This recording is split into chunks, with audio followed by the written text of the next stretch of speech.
A warning out there tonight for parents and students after a Henry County virtual class was interrupted by wildly inappropriate content.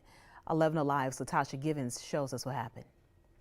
Well, deputies say if students think streaming pornography is a prank during virtual classes, they should think again because it could have life-altering consequences. This Henry County PD post is getting a lot of attention on Facebook just one day after the school district began digital learning. It warns students, quote, if you stream pornography, nudity, or any sexual acts online, this is a crime.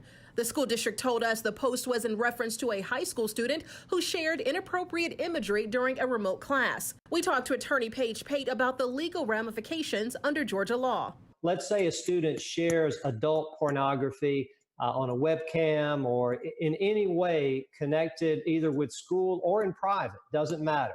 That is a misdemeanor offense under Georgia law. The person can go to jail for up to a year. Pate says you can also be fined and have to register as a sex offender. And he says the consequences increase when it comes to child pornography, even if the teen takes an image of themselves. Let's say a student took a suggestive picture of himself or herself and shared that with classmates. That is a felony offense. That is sexual exploitation. It is computer child pornography.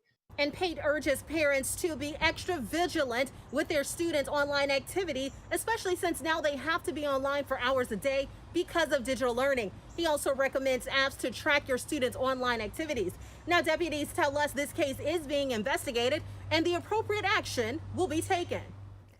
The Gwinnett County School District says a similar thing happened at Parkview High School yesterday. A student allegedly got upset, started yelling profanities, and then exposed himself to the class. The school says, like many other districts, they have gotten reports of inappropriate language, actions, and dress. They say anything that will be addressed as a disciplinary matter. And if there is any criminal activity, the school resource officer will have to get involved as well. They also say the teacher did notify parents.